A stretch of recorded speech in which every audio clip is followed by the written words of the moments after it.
పీతల రక్తం అనేది ఎందుకంత విలువైంది, ఇంకా వర్షం పడ్డప్పుడు మట్టిలోంచి వాసన అనేది ఎందుకు వస్తుంది, అలాగే సూర్యుడిపై జరిగే పేలుళ్ళు అనేవి మన భూమి వరకు ఎందుకు వినిపించవు, ఇంకా ఈ 3 ఇంట్రెస్టింగ్ ఫ్యాక్ట్స్ గురించి ఇప్పుడు మనం ఈ వీడియోలో తెలుసుకుందాం. నెంబర్ 1, పీతల రక్తం అనేది ఎందుకంత విలువైంది.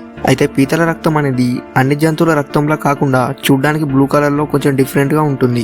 అంతేకాకుండా ఇది చాలా విలువైంది. ఇది ఎంత విలువైంది అంటే కేవలం 1 లీటర్ పీతల రక్తానికి 12 లక్షలు ఉంటుంది. ఇంకా ఈ పీతల రక్తం అనేది ఇంత కాస్ట్లీగా ఉండటానికి ఒక మెయిన్ రీజన్ ఉంది. అది ఏంటంటే ఏదైనా కొత్తగా వ్యాక్సిన్ తయారు చేసినప్పుడు అది సేఫ్టీనా కాదా అని ఈ పీతల రక్తంతో టెస్ట్ చేస్తేనే తెలుస్తుంది. సో దీనివల్ల పీతల రక్తానికి 12 లక్షలు ఉంటుంది. అంతేకాకుండా లీటర్ పీతల రక్తం కలెక్ట్ చేయాలంటే చాలా పీతల నుండి తీయాల్సి వస్తుంది. నెంబర్ 2, వర్షం పడ్డప్పుడు మట్టిలోంచి వాసన అనేది ఎందుకు వస్తుంది.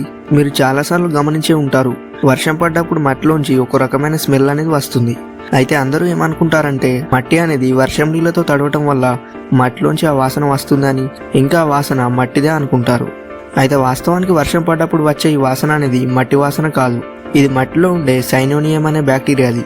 ఎందుకంటే ఈ సైనోనియం అనే బ్యాక్టీరియాలు ఎండలో గుడ్లు పెడతాయి.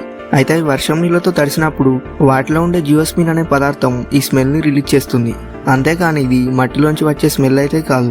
నెంబర్ 3, సూర్యుని పైన జరిగే పేలుళ్ల శబ్దాలు అనేవి మనకు ఎందుకు వినిపించవు. అయితే సూర్యుడి చుట్టూ గోళ వ్యాసార్థం అనేది దాదాపు 7 లక్షల కిలోమీటర్ల కంటే ఎక్కువగానే ఉంటుంది. మనందరికీ తెలుసు సూర్యుడు ఒక మండుతున్న అగ్నిగోళం అని. ఇంకా ఇలా మండుతున్న అగ్నిగోళమైన సూర్యుడి పైన ఎన్నో భయంకరమైన పేలుళ్లు అనేవి జరుగుతాయి. ఇంకా అవి చాలా భయంకరమైన సౌండ్ రిలీజ్ చేస్తాయి. అయితే సూర్యుడు ఇంత భయంకరమైన శబ్దాలు చేస్తున్నప్పటికీ అవి మన భూమి వరకు మాత్రం వినిపించవు. ఎందుకంటే భూమికి సూర్యునికి మధ్య దూరం అనేది 15,000 కోట్ల కిలోమీటర్లు ఉంటుంది. ఇంకా వీటి మధ్య ఉన్న డిస్టెన్స్ అంతా కూడా శూన్యమే. సో ఈ శూన్యంలో లైట్ అనేది ట్రావెల్ అవుతుంది కానీ సౌండ్ మాత్రం ట్రావెల్ కాలేదు.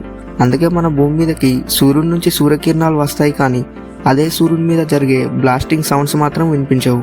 అలాగే మీకు ఈ వీడియో నచ్చితే లైక్ చేసి దీని గురించి మీరేమనుకుంటున్నారో కింద కామెంట్ చేసి చెప్పండి.